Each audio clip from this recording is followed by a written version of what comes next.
In this lesson, we're going to learn the U-shaped punch in L stance. So U-shaped punch, this is one of the more unusual techniques in Taekwondo. And the applications for it are more limited than some of the techniques that we've seen previously. However, if your opponent happens to be very close to you, I've heard applications where your hair is being grabbed, or let's say your collar is being grabbed. You're in tight and you're close to your opponent. So they're right here and they're wide open, so unprotected.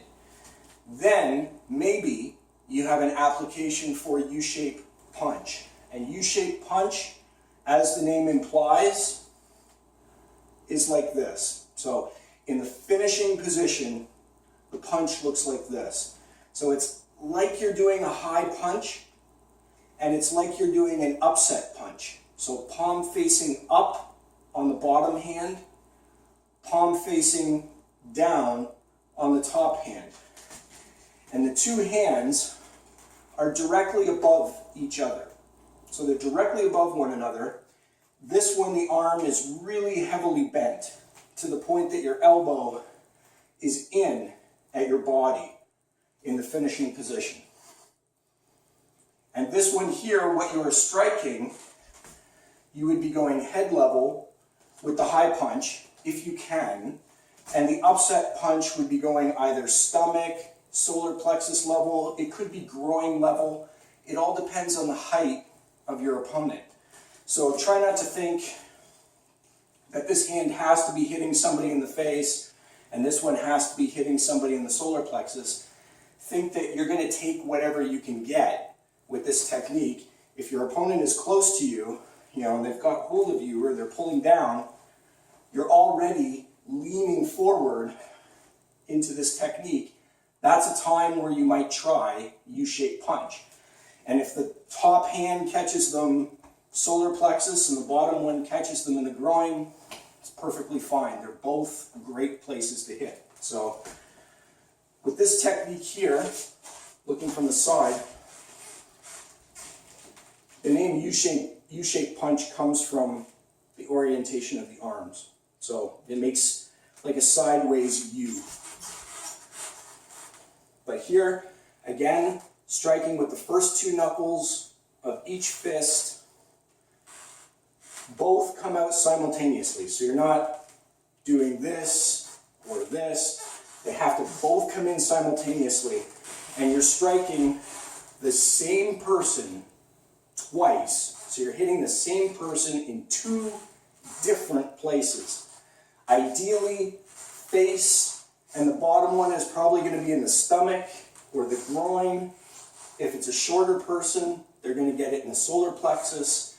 For the bottom one, the important thing here is that you're hitting two different areas, so it's very hard to defend against. So you got to think there aren't too many applications where you could use a technique like this, but if one of them arises, as I said, somebody happens to be pulling down, grabbing your hair or grabbing the back of your collar or something and pulling you down into this, and the person is open, if the opportunity arises to do this technique, it's also very hard for the other person to defend against it because you're attacking two different levels simultaneously.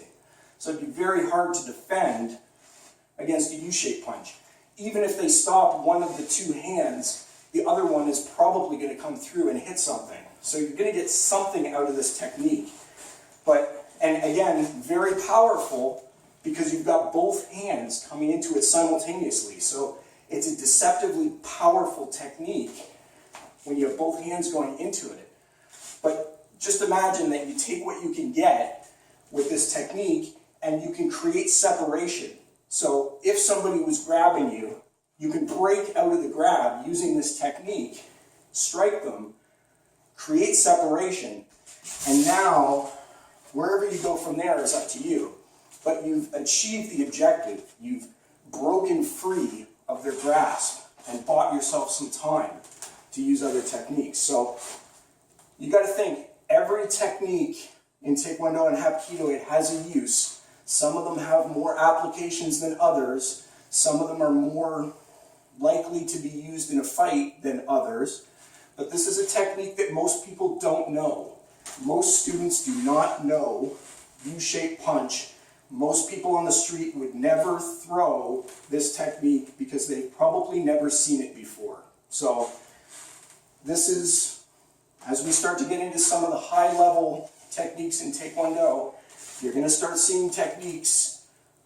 Chances are you're going to be the only person, not the only person that knows the technique, but you as a Taekwondo practitioner might be the only one that knows this technique compared to somebody in another martial art that has never seen it before.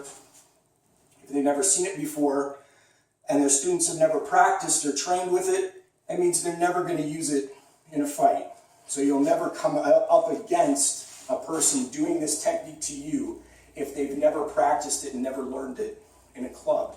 And there are a lot of techniques that we're going to start getting into now in Taekwondo that once you learn those techniques, it's going to give you a decisive advantage in a fight because you're going to be using techniques that your opponent has never seen before and can't possibly mount a defense against. You can't defend against a technique that you have never seen or didn't even know was possible to do. So a lot of these techniques now, like I said, they're going to be, a lot of them are going to start being kind of unusual and kind of rare, but they have applications, and maybe the greatest strength of this technique of all is the surprise that your opponent is not going to know that this is even a thing. So you hit somebody with a U-shaped punch, it's probably the first time they've ever seen that technique in their life, and they had no idea that you could do it. And all of a sudden, bam, you've connected with it. So I know I'm kind of over-talking some of them, but looking at it from the side view, I just don't want students to dismiss a lot of these techniques because I know a lot of them, we're talking about middle punch, we're talking about elbow. Everybody says, yeah, I can see use for that. I see professional fighters using that every day. I see people doing that in street fights. But when you start coming up with things like U-shaped punch, I've never seen anybody do that before. Why would you do that? Or what would you use that for?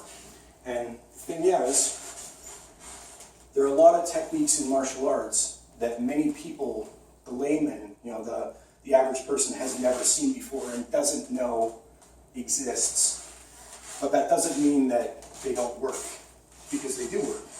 It's just the applications for them get smaller and smaller. There's less opportunities where you can use them in a real fight. So with this one, starting both hands in at the side. So starting in and then punching out like this. So in, bring both hands in close to you, and then out like this.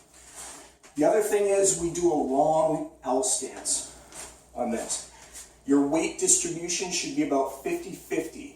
So we're not tilted back, we're not leaning back, we're not on the back leg with this technique. We're 50-50 weight distribution. Some schools will call this a fixed stance. They give it a different name. We call it by the obvious name. It's an L stance, yes, but it's a long L stance.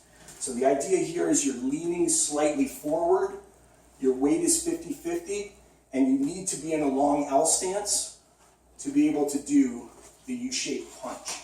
You have to be able to come forward more to do this technique. So,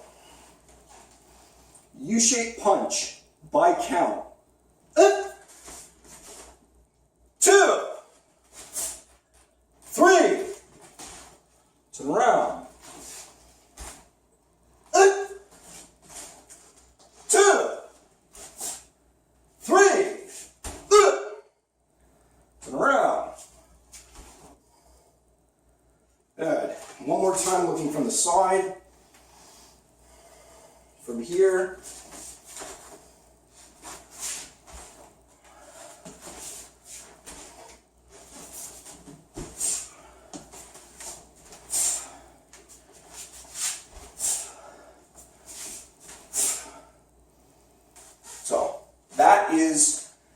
U-shaped punch in L stance.